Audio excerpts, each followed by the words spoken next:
Welcome to my channel. This is Stephanie Graham, Sewpreneur, where I help sewing enthusiasts go from hobbyist to sewpreneur.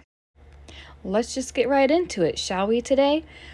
Are you experiencing slow sales? That is kind of expected throughout the year. Some months you will have an influx of orders, while other months you may not have many orders or no orders at all to work on.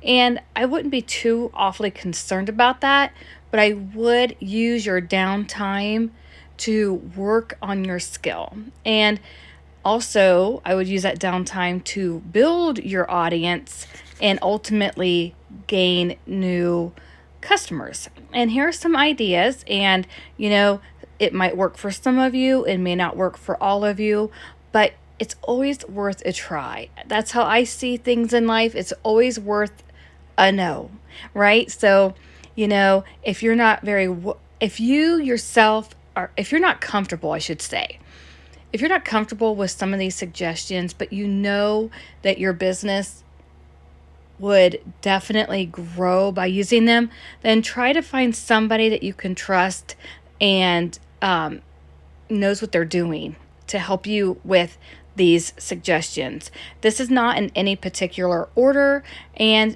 maybe you won't use all of them, but my hope for you is that something that I give you today will help you grow the business that you want. The first thing would be very clear on your goals. How many customers do you want per month? How many orders do you want per quarter? What is your income goals per quarter? Let's just assume that you have already put in all your vacation dates in your calendar. All right. And if you follow along with me and use my 4-week planner, plan your whole year in 4 weeks, which I do have for sale in my Amazon shop, author shop, which is a link below this video or this podcast. And it's also in my free newsletter at sewpreneur.com. So you should already, or I shouldn't say should, but hopefully you already have all of your holidays written in your calendar for 2023, and include your holidays, vacation days, any appointments that you have. Now, I know you can't plan to get sick or plan to take care of somebody ahead of time, but maybe if you try to get doctor's appointments on a certain day of the week, that could also help you when it comes to planning. It may not be realistic, but it's an idea. So already have all of that foundation work. That's what I kind of call foundation work. Have that already written down. Now, think about your marketing. And when I say marketing, I'm not just talking about Facebook ads or TikTok ads. I'm talking about, some other ways that you can market. So you're on social media, and only be in the social media that makes sense for your demographics. So your ideal customer may not be on TikTok, so why waste your time on TikTok, right? But really be where the people are, right? Like the Little Mermaid, be where the people are. So your marketing could involve paid or sponsored ads, but also collaborations. Is there something that you like to sew that has to do with your memory bearer business or your keepsake business? Maybe something fun that you like to sew. I create art dolls, and I might want to do a collaboration with somebody that does fine arts or textile arts.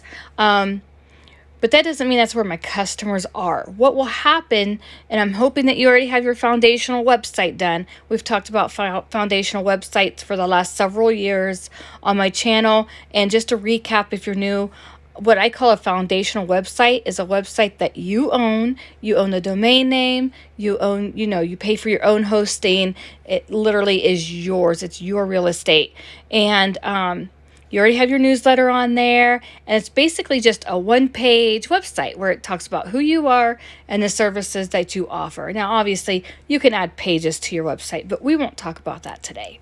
And so now, let's say you do a collaboration with a textile artist, and you decide to use YouTube. I love using YouTube.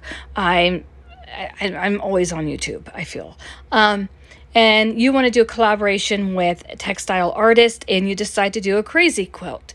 Well, in your bio and the about area on your YouTube channel, you can have a link back, obviously, to your website. Well, that is part marketing.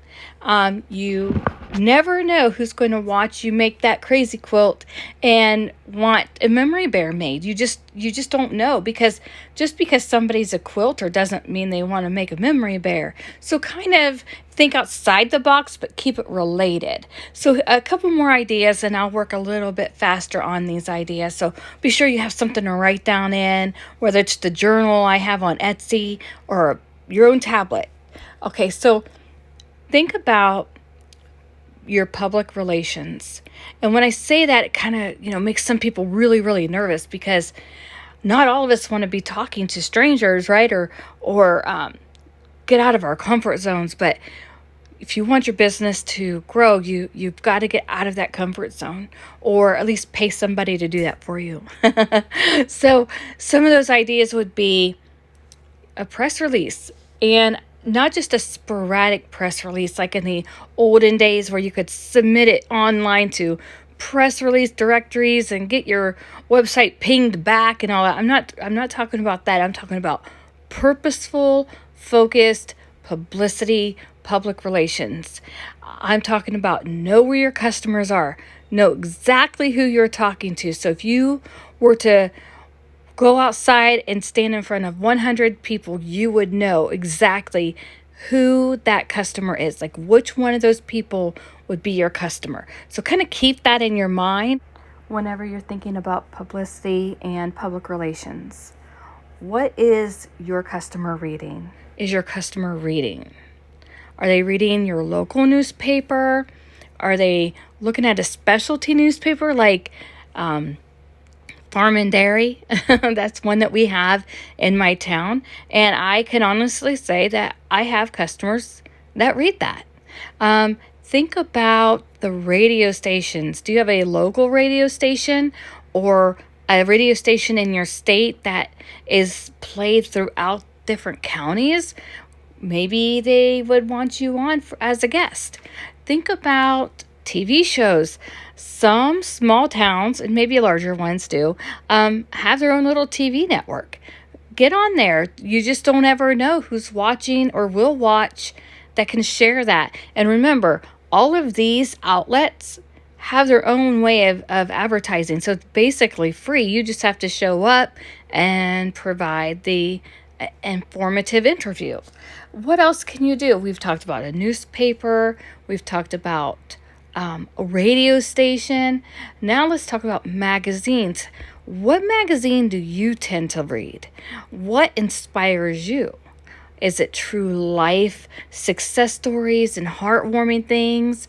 Or is it more along the lines of country living and Women's Day? If that's what you like, there's a good chance that's what your customer likes too. So see if there's a way you can get your business in that periodical, right? What about a podcast? Right now, you're listening to my podcast, and I'm always looking for people to interview. I want to know your story, and I think that my viewers would love to hear your story. So if you're interested, go to sopreneur.com and reach out to me on my contact page.